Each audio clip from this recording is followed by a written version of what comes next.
Hello everyone, welcome to my channel resolve STD conflicts. चलिए start करते हैं। हम लोगों ने एम लक्ष्मीकांत स्टार्ट किया हुआ है।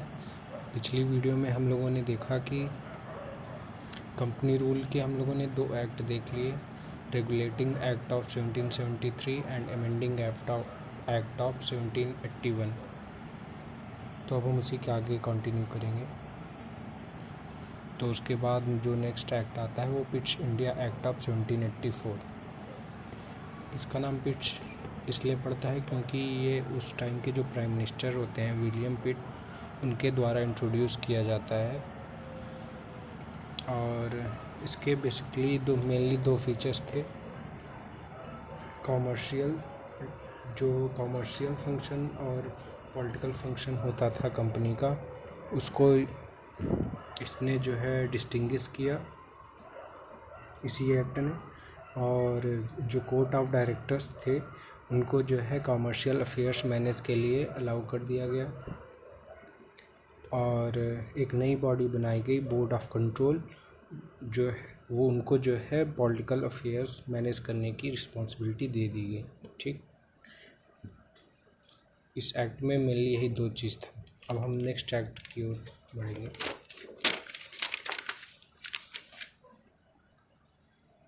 हमारा अगला एक्ट है एक्ट ऑफ 1786।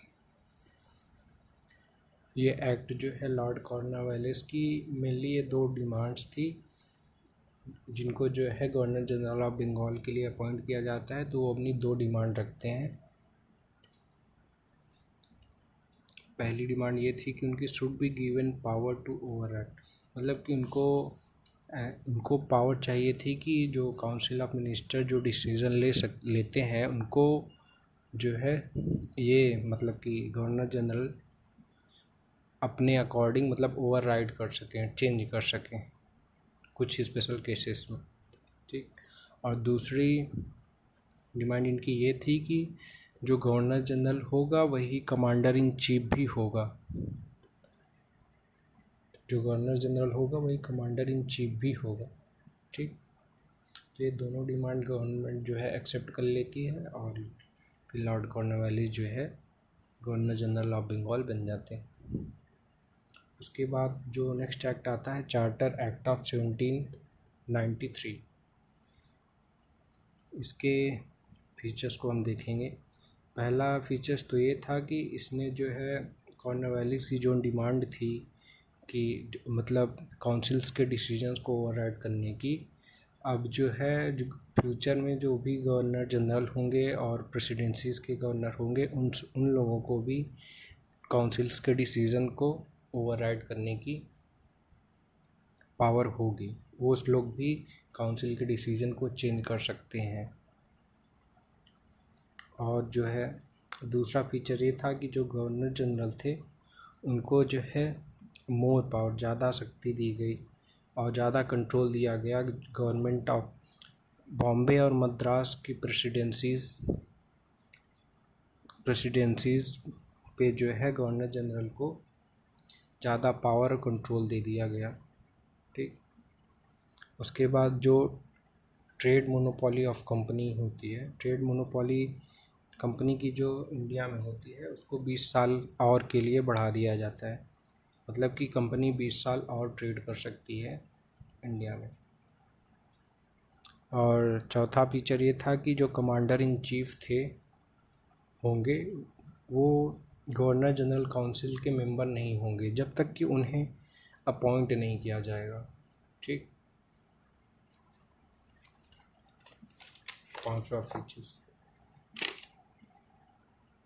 पांचवा फीचर ये था कि जो बोर्ड ऑफ काउंसिल और उनके जो स्टाफ हैं उनको जो भी सर्विसेज मिलेंगी उन सब का जो है पेमेंट इंडियन रेवेन्यू से होगा। मतलब जो इंडिया में जो भी रेवेन्यू कलेक्ट होगा उससे बोर्ड ऑफ काउंसिल और उनके स्टाफ की पेमेंट की जाएगी।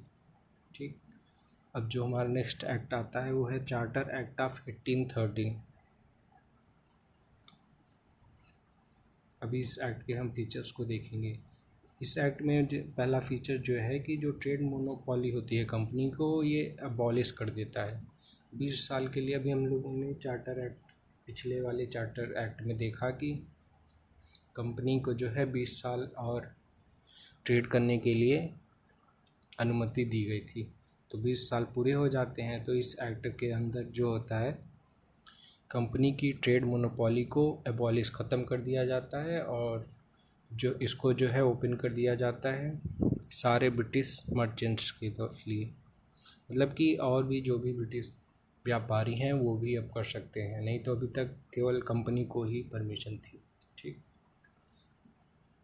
लेकिन जो चाय का होगा ट्रेड मोनोपोली ट्रेड, वो अब भी कंपनी ही देखेगी और चाइना के साथ जो ट्रेड होगा वो भी कंपनी ही देखेगी। ये केवल इंडिया में चाय को छोड़ के सारे जो भी ट्रेड होंगे उसमें ब्रिटिश मर्चेंट भी पार्टिसिपेट कर पाएंगे। और दूसरा फीचर ये था कि इसने असर्ट किया क्या, सोवरेनिटी ऑफ ब्रिटिश क्राउन। मतलब ब्रिटिश क्राउन की सोवरेनिटी को जो है जो टेरिटरीज थी ब्रिटिश की इंडिया में, उसमें जो है ब्रिटिश क्राउन की सोवरेनिटी को असर्ट किया। संप्रभुता जो थी ब्रिटिश क्राउन का, वो टेरिटरी जो इंडिया में ब्रिटिश टेरिटरी थी वहाँ पे असर्ट किया गया। ठीक, और क्या तीसरा फीचर ये था कि इट अलाउड क्रिश्चियन मिशनरीज। मतलब कि इसने जो है इस एक्ट के अंदर क्रिश्चियन मिशनरीज को परमिशन मिल जाती है इंडिया में लोगों को क्या करने के लिए, फॉर एनलाइटिंग द पीपल, लोगों को जागृत करने के लिए क्रिश्चियन मिशनरीज इंडिया में आने लगती हैं, उनको परमिशन मिल जाती है जाने के लिए। ठीक, और चौथा फीचर ये था कि ये जो है वेस्टर्न एजुकेशन को, मतलब कि इसमें स्प्रेड होता है इस एक्ट के अंदर जो ब्रिटिश टेरिटरीज थी इंडिया में, ब्रिटिशर्स की जो टेरिटरीज थी इंडिया में, वहाँ पे जो है वेस्टर्न एजुकेशन का इसने स्प्रेड किया इस एक्ट के।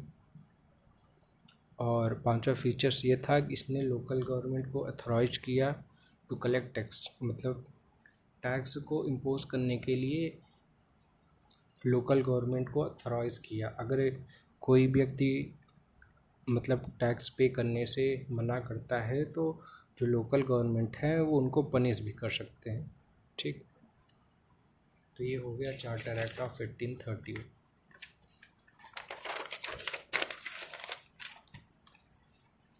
जो नेक्स्ट आता है चार्टर एक्ट ऑफ 1833।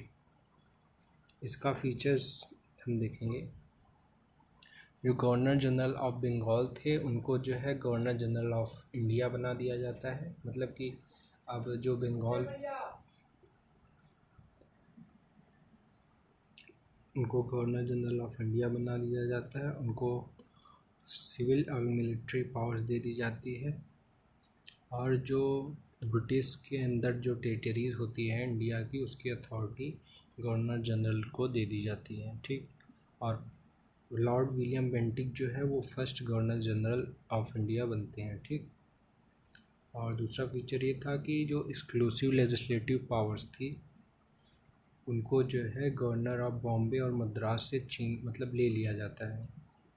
और किसको दे दिया जाता है, गवर्नर जनरल ऑफ बंगाल को, sorry governor general of India, जो मतलब गवर्नर जनरल ऑफ बंगाल जो थे वो गवर्नर जनरल ऑफ इंडिया में चेंज हो गए, तो उनको जो है वो सारी एक्सक्लूसिव लेजिस्लेटिव पावर्स दे दी जाती है। ठीक, और जो लॉज प्रीवियस एक्ट के जो लॉज थे उनको रेगुलेशंस कहा जाता है, लेकिन जो इस एक्ट के लॉज हैं उनको एक्ट्स कहा जाता है। ठीक, और तीसरा फीचर्स ये था कि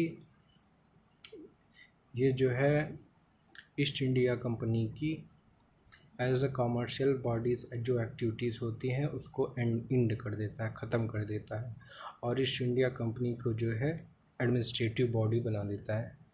ठीक, चौथा फीचर्स ये था कि इसने जो है एक बहुत ही मतलब इम्पोर्टेंट फीचर्स कह सकते हैं इसको, क्योंकि इसने जो है सिविल सर्वेंट्स उसका जो है ओपन कंपटीशन इंट्रोड्यूस किया और स्टेटेड, मतलब कहा कि Indian should not be debarred from holding any office. और कहा गया कि इंडियन को जो है वो किसी भी ऑफिस में ना जाने से रोका नहीं जा सकता, उनको भी हक है ऑफिस में जाने का। ठीक, लेकिन बाद में क्या होता है, ये निगेटेड, मतलब ऐसा नहीं माना जाता है। इसको जो है, ये जो डिमांड थी इसको कैंसिल कर दिया जाता है, इस एक्ट को, इस फीचर्स को कैंसिल कर दिया जाता है after the opposition from court of, जो कोर्ट ऑफ डायरेक्टर्स जो है इसको निगेटेड कर देते हैं, हटा देते हैं, नहीं एक्सेप्ट करते हैं। ठीक, जो हमारा अगला एक्ट है चार्टर एक्ट ऑफ 1853, जो दिस वाज द लास्ट, मतलब ये लास्ट चार्टर एक्ट है, इसके बाद जो है चार्टर एक्ट सब ख़त्म हो जाएगा। ठीक, तो इसका हम फीचर्स देखेंगे सेपरेट। इसमें जो है एग्जीक्यूटिव फंक्शंस और जो लेजिस्लेटिव फंक्शन था गवर्नर जनरल काउंसिल का, उसको जो है अलग अलग कर दिया। ठीक, एडिशन, मतलब जो, और इसने जो है गवर्नर जनरल काउंसिल में 6 नए मेंबर्स जो है ऐड हुए, और फिर जो है जो 6 नए मेंबर ऐड हुए उनको कहा जाने लगा गवर्नर जनरल लेजिस्लेटिव काउंसिल। मतलब कि जो इंडियन लेजिस्लेटिव काउंसिल थे उसी के, उनको वही ये कहा जाने लगा। मतलब जो गवर्नर जनरल काउंसिल थी उसमें 6 नए मेंबर ऐड हुए, उनको जो है इंडियन लेजिस्लेटिव काउंसिल के नाम से जाना जाने लगा। ठीक, जो कि एज अ मिनी पार्लियामेंट की तरह फंक्शन करते हैं। ठीक, और ये ऐसा पहली बार होता है जो लेजिस्लेशन है वो गवर्नमेंट का एक इम्पॉर्टेंट, मतलब special function as a treat किया जाता है। ठीक, दूसरा फीचर्स ये था कि introduce open competition selection recruitment, मतलब कोऑर्डिनेटेड सिविल सर्विसेज जो कि को जो है इंट्रोड्यूस किया जाता है, और आल्सो जो है ये इंडियंस के लिए भी ओपन किया जाता है। और लॉर्ड मकौले कमेटी बनाई जाती है 1854 में, जो कि इंडियन सिविल सर्विसेज के लिए बनाई गई थी, मतलब जो इंडिया में सिविल सर्विस होगा उसको कंडक्ट कराने के लिए सब कुछ। ठीक, सिविल सर्विसेज मेनली 2 प्रकार की होती थी, coordinated civil services and uncoordinated civil services. Coordinated जो सिविल सर्विसेज होता था वो हायर क्लास सिविल सर्विस होता था, और जो अनकोऑर्डिनेटेड ये लोअर सिविल सर्विसेज। जो ये कोऑर्डिनेटेड सिविल सर्विस था ये जो है कंपनी के लॉ के द्वारा क्रिएट किया जाता है, मतलब कंपनी अपने लिए अपने अकॉर्डिंग, मतलब हाई सिविल सर्विसेज जो है वो क्रिएट करती है अपने द्वारा लॉ पास करके। ठीक,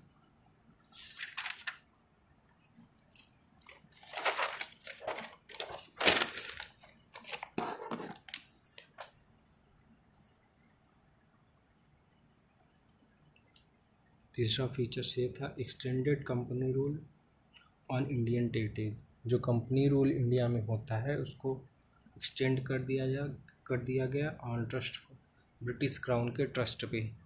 ठीक, ब्रिटिश क्राउन के ट्रस्ट पे कंपनी रूल जो है इंडिया में एक्सटेंड कर दिया गया, लेकिन कोई निश्चित समय नहीं था कि कब तक एक्सटेंड किया गया है। कुछ मतलब कि ये टर्मिनेटेड, मतलब ये कभी भी पार्लियामेंट के द्वारा हटा दिया जा सकता था।